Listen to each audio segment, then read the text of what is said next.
What's good? Hey, it's your boy, it's Madjef. It's Tuesday. It's the 7th.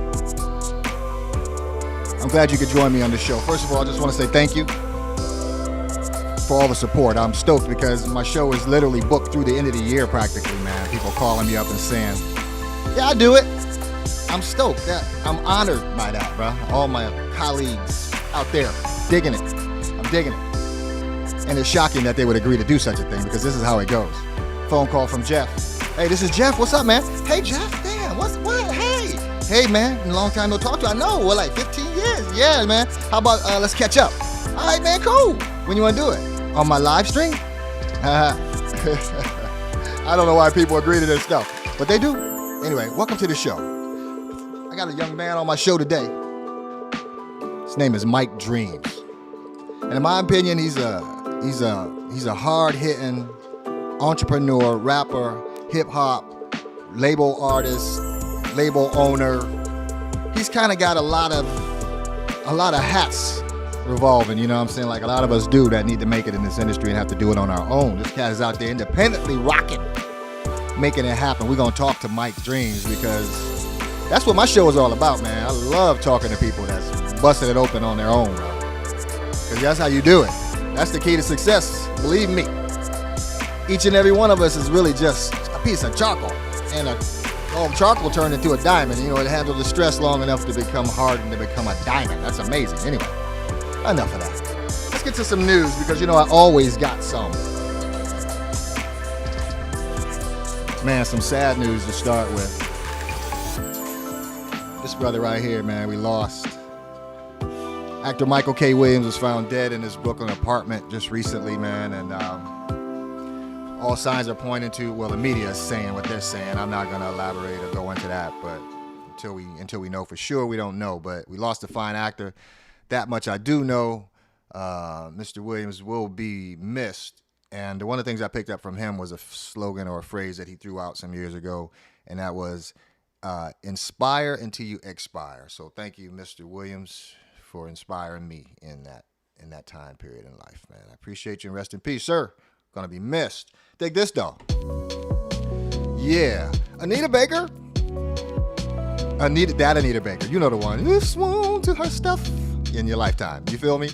Yes. She has just got her masters back, which is amazing, man. Think about that. All these years you haven't heard her music on Spotify and all these other stations is because they owned her masters and she wasn't playing nice. So I'm happy for her. I'm also happy for my good friend Michael Howell, who produced those records too. That's my homie over in Detroit. What's up, Mike? Come and do the show. Anyway, Anita says, look, miraculously, I have outlived all my contracts. They can't hold me down no more. This is beautiful news, man. This is beautiful news. But on the flip side, she's also saying, please, whatever you do, don't advertise these streaming services, these Spotifys and so forth, because, man, they are making a lot of money and they're not paying anybody. $50 million valuations, man. Looks to me like the devil is shaking your hand if you're doing a deal with them because you're not getting paid. Anyway, enough about that because there's always more exciting stuff. And then I've been gone for so long. Here's one of those exciting things. I've been gone for so long.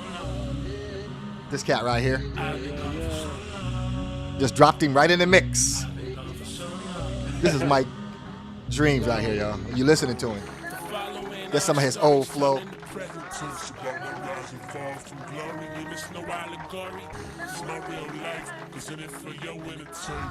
Mike Dreams. No allegory? What's going on with y'all? Yeah. It's no allegory. No allegory for real? Bro, that was deep, man. That was deep. So I was listening to some of your stuff, man, and that's one of those lines that caught my attention. Also, you running through your foes like Herschel. Oh, yeah. That's Herschel Walker. taking it back a little bit. Yeah, Man, I'm that's saying, cool. like, you must have been a baby when Herschel was running the football up in Minnesota, right?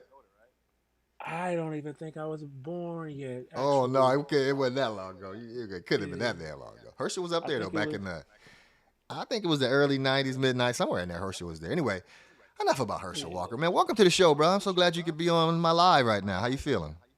I'm feeling good, man. Thanks for having me on here, for sure. It's my pleasure, man. Like I said, I'm into what you're doing. Your flow is nice, man. I guess what I wanted to, you're like a seasoned dude, man. Like really in this game, from what I'm hearing on your projects. thank you. I appreciate it. And you're a Minneapolis-based artist, correct? Yep, Southside Minneapolis. Born and raised? Yep, born and raised. That's amazing. You one of those black folks born in Minnesota, man. Yeah, it That's comes with its awesome. pros That's and awesome. cons. So what kind of influences? Tell me a little bit about your background. What kind of influences led you to be such a hip hop entrepreneur? I guess is what I'm because there are a lot of artists. Everybody wants to get out and potentially become an artist, and some people just hoping they stumble on somebody who's going to discover them. But your methods are different. You're taking an approach like, here's my album, cop this. Yeah, I mean, I say it was a myriad of things that kind of led me to where I am now. If I had to start with like getting influence, I would say just my older brother who sadly passed away back in '06. He was the one who introduced me to hip hop music and just rapping in general. So I was creating music like as early as like sixth or seventh grade, as far as like coming up with songs and things like that. In terms of how I approach business and putting it out there and getting myself out there has a lot to do with who I admire in the industry, which is the guys like Jay-Z, Kanye West, you know, even like a Puff Daddy, P Diddy, that type of ideal. My ideal was always, no matter what level you're at, even if it's independent or however you want to call it, you kind of approach it as if it is this mass audience. And that's just how I've always looked at things, even with live performances. It's like I'm gonna give you the same great show, whether it's two people or 2,000 people. And so I just think to approach it that way leaves no room for error and things like that. Like you really gave it your complete all because you never know who is watching and who is looking. You know, Right, I feel you. I feel you. I like that approach too. I approach it that way as well. You never know who's watching, who's listening. Could be that that's fan right. that starts the ball rolling. But Yeah. and I could hear some of those influences you talked about, like Diddy. I was listening to something of yours, the Juicy track, Superstar, where you flipped the loop. Oh And yeah, yeah, yeah. I was listening, I was hearing like the bad boy chant and whatnot and stuff like that in places. So, and I kind of ran in them circles back in the day. So that to me, that got me to grin it a little bit. Like, I feel it. I feel I it. That's remember when dope. that was like a real legit call. Anything that Diddy did Yeah. was like, this is the hook, this is the phrase, this is the thing. But anyway, Yeah, that's the so one that's gonna talk to me catch about your it. production because I'm listening to your music and I'm hearing like a lot of really ethereal sounding music with synths and ethereal like earthy sounds in the background and strings and synths and obviously those trap beats and so forth. Who's doing your music for you? So usually when I work on a project, and I've always been like this, I work with a plethora of producers at one time because I never want to have like a similar sound on each track. I jokingly said a few years ago that a lot of times I make an album and it kind of sounds like a now. That's what I call music project because it's like, uh, you know, a variation of different things. So some of the main producers I've been working with, cat named Shugs, who's actually this guy from Scotland overseas that I've been working with since 2012.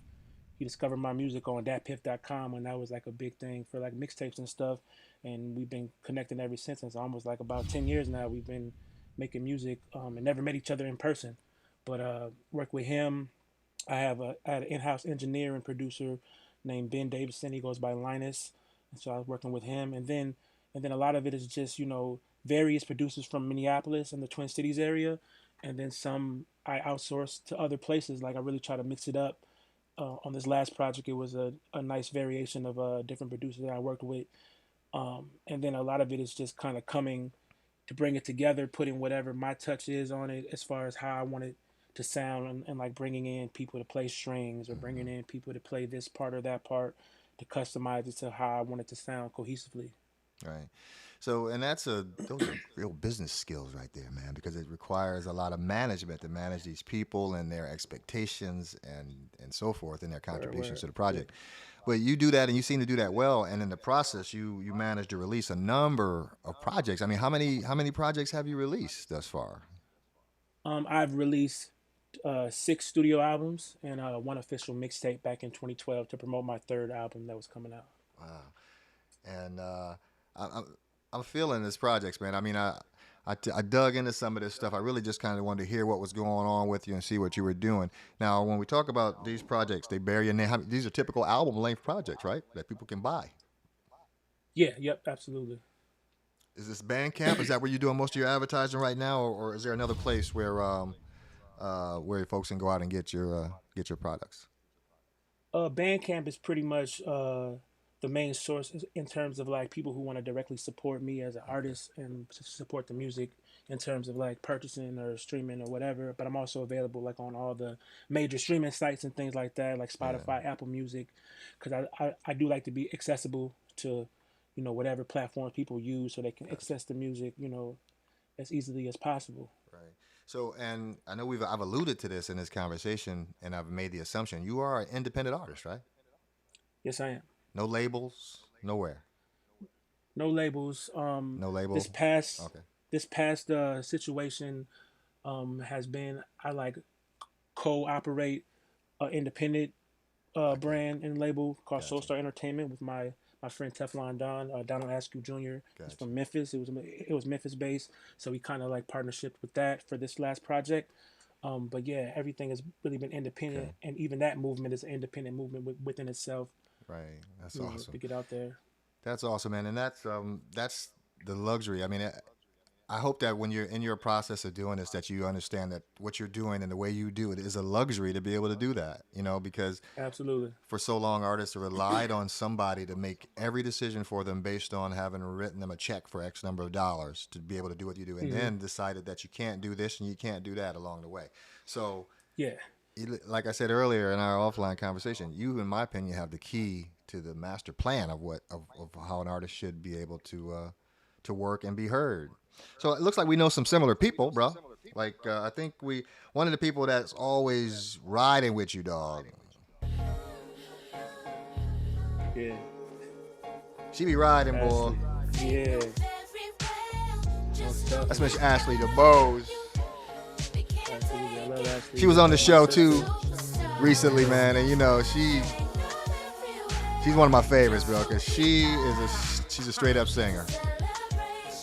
She got a Absolutely. smooth too.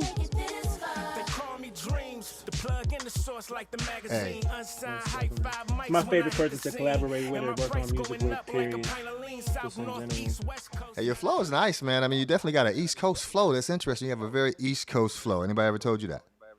Yeah, I've been told that a lot. I Okay, think it just comes from who I listen to, okay, growing up. And my favorite rapper is Jay-Z, Hove, The Rock, so okay. I mean, So, what do you think that's kind about? of what I Have you listen heard to. Donda? I've heard Donda. I thought it was really good. I gave it a 3.5 out of 5 stars. I believe, yeah, I think that's what I gave it. Yeah. I thought it was kind of long, um, a little disjointed here and there, but overall, spiritually, I think it was cool, Right.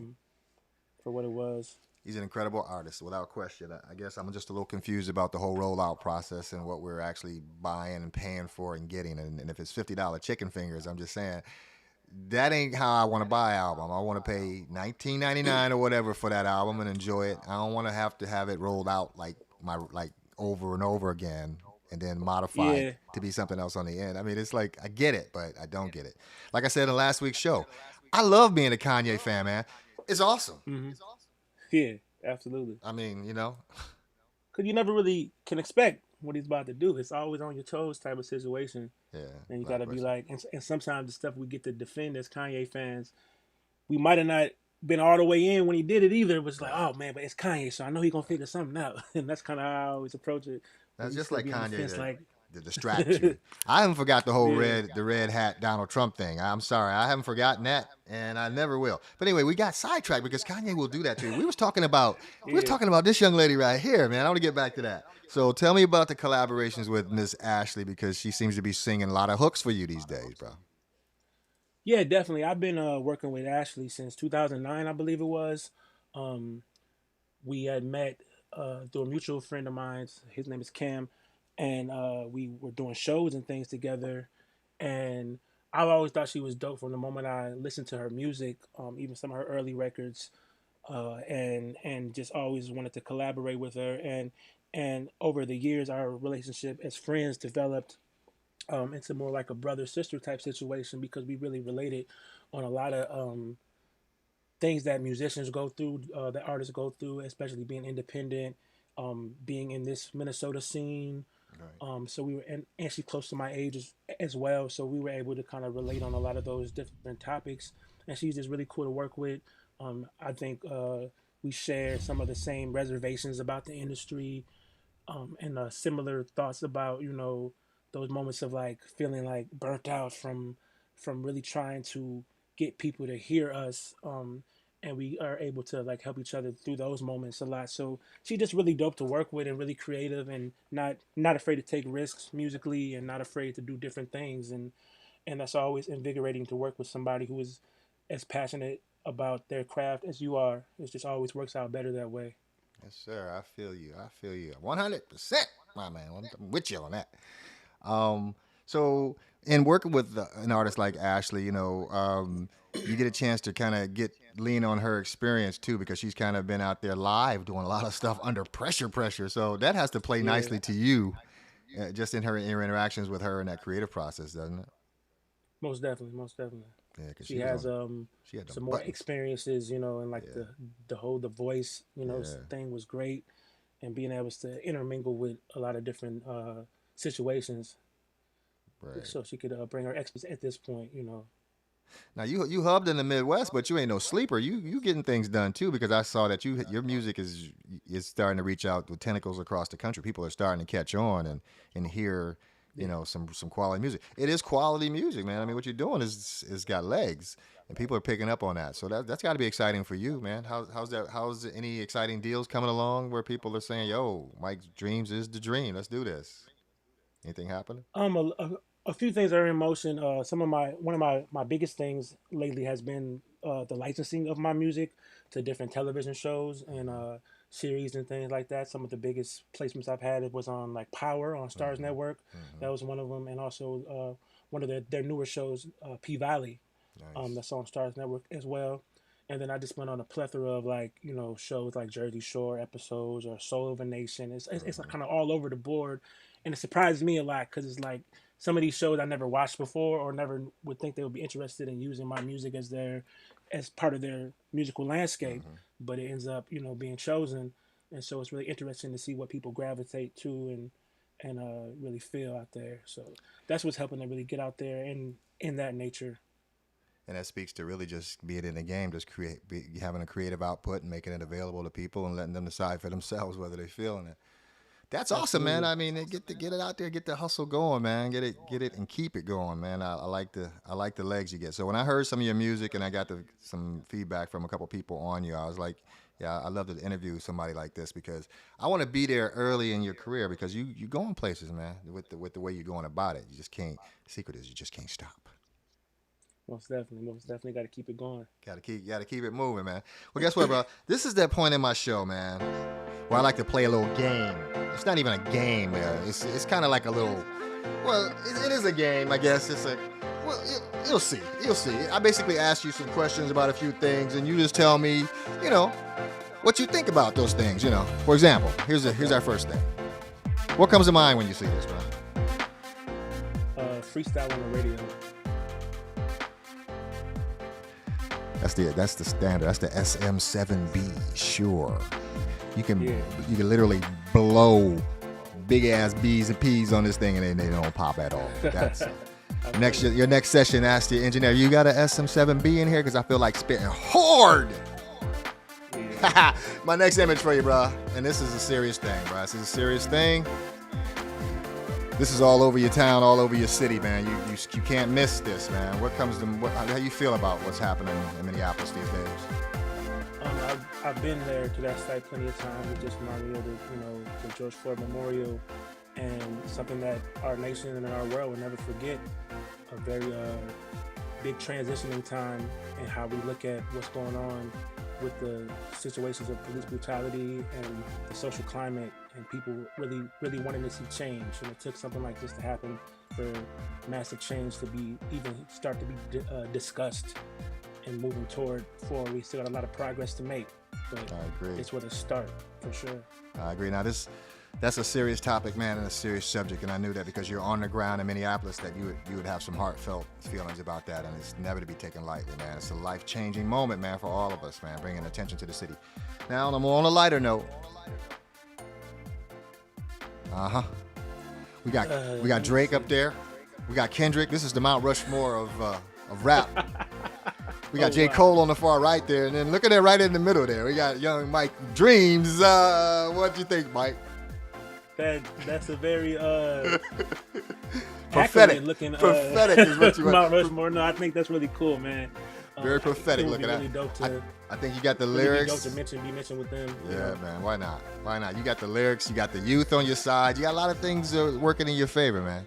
And you're writing. You're an intelligent person. You're writing some cool stuff. So anyway, I just wanted to share that with you, man. That's how I do. I like to do a little game show every now and then, man. That's cool. That's cool, man. I appreciate it. Because I'm silly, but no. In all seriousness, man, that straight up, you know, your lyricist ability, your ability to write lyrics and wordplay, like allegory. Explain to the people what allegory is, because I don't think people listen. I sat through an English class once, struggling, thinking I don't like this professor at all because I couldn't grasp allegory, but I do now.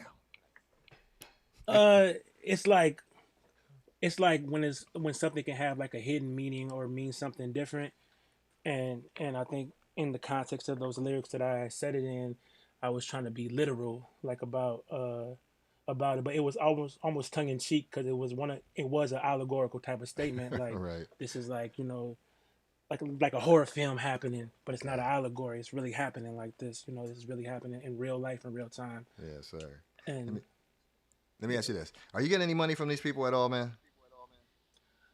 I am a little bit. You know, I think every independent artist is kind of dealing with this right now, as far as the amount of money we get from streams and such. Is kind of bare bones a little bit, and so we're trying to find better ways to have streams of revenue from music, and hopefully as a conglomerate of independent artists in that movement, try to figure out how we get paid more, just in general, how we get paid more for our music being out there. I'm with that. Let me ask you this: what's the new project? What's cracking right now? What's the new record? My new album is called Carefree. It just came out this summer. There's 14 songs. We put out a couple videos thus far. One of them being Superstar Dreams with Ashley DeBose, and the other one is called Your Way, featuring Noel Sings. And I got another music video shoot coming up soon here, and I just want to keep on belting out videos. We had a really successful release show, as you saw on the flyer there, at Ice House in Minneapolis, this great venue. And I performed, Ashley performed, Christina Sophia, Esheva, Afrocentric Ratchet, Teflon Don, and it was a really great turnout, really good energy going on. And I'm just trying to continue doing more things like that, more performances, live experiences, really, because it was more of an experience than just a show. And continue putting out virtual content, put out videos, and keep pushing the music, because I think there's a lot of great songs on that project that can get out of track if put in the right positions. Let's go. And you got more in the can. You got more coming, right? Yep, absolutely. Working on a few projects right now. Just trying to get things lined up. I have a weird thing in between projects. It's like a weird space of time where it's like a creative jumble, I guess the best word would be. It's like trying to figure out where you're gonna go with it next. Right. What's the next direction? And it's not even so much so of like a wall or a blank. It's more like too many ideas at once coming, and you have to kind of focus in on some things. So I got you. Just getting that figured out. Do you go back and listen to your old projects? Yeah, I definitely do. I've actually been doing that a lot more frequently lately, just to tap into kind of where my mindset was in some of those projects. I've been tapping into that, and it's almost funny to listen to your old stuff and see how you've changed and how you haven't changed, right, you know, or like what changed, you know, in the content or the soundscape, or what you gravitated toward and stuff like that. Got you. Man, Mike, great interview, bro. Thank you. Very good interview. I'm excited that you're such an intelligent young fellow. It goes along with what I've been seeing with your enterprise and your records and that you're dropping and those lyrics that I was listening to. So, man, I want to thank you for coming on my show, and I want to wish you nothing but the best of luck, man. If there's anything I can do to help you out, please don't hesitate, man. And when I'm in Minneapolis now, I want to be on the guest list of those shows. I want to be like Jeff Taylor. Did he say his name was Jeff Taylor? Usher him in. I got you. Sure. And I appreciate you having me on the show, man. I appreciate it a lot. I appreciate it, man. Well, Mike, thank you so much again, man, for coming on the show, ladies and gentlemen. That is the one and only Mike Dreams. He's got projects, man, available on bandcamp.com. Just Google search the man. You'll find him. He's not hard to find. The guy's out there. Projects everywhere. That's Minneapolis' own. Minneapolis, St. Paul, I should say. Mike Dreams. Ladies and gentlemen, what else can I say? That's my show. I wanted to say this, I guess. First, real quick, let me say this. Paradise Hill Productions and RM2 Music are proud sponsors of the Madjef Music Show, bringing you real talent, real music, and real musicians. Sharing the same values, we put our artists first so they can thrive and deliver to you, the listener, timeless music and great shows. There you go. I said it. Hey, guess who my next guest is going to be? This guy. Walt Chancellor Jr. He's an artist, he's a musician, he's a producer, he's the funky sax man. He's coming back. This cat, we did an early show back in the 1800s when I first started this show, and it was complete and utter a technical mess. And I want to thank Walter for being a guinea pig, but now Walter got a lot to talk about. We're going to chop it up. We got plenty to talk about, man. But again, my guest today was none other than Mike Dreams, and he was a fun young fellow to talk to. You got to support people like that, man. This guy's out here making it happen, man, so support him.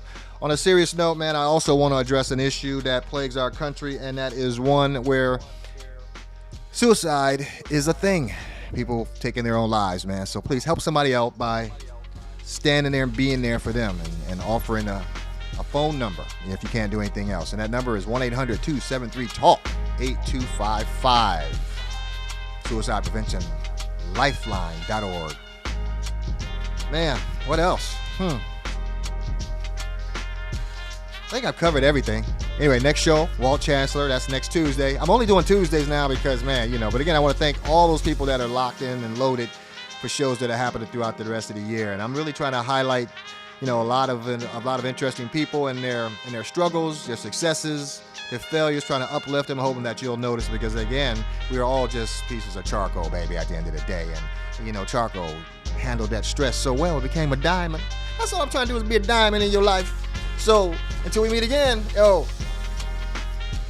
your boy, Madjef. Peace. Love you, mama.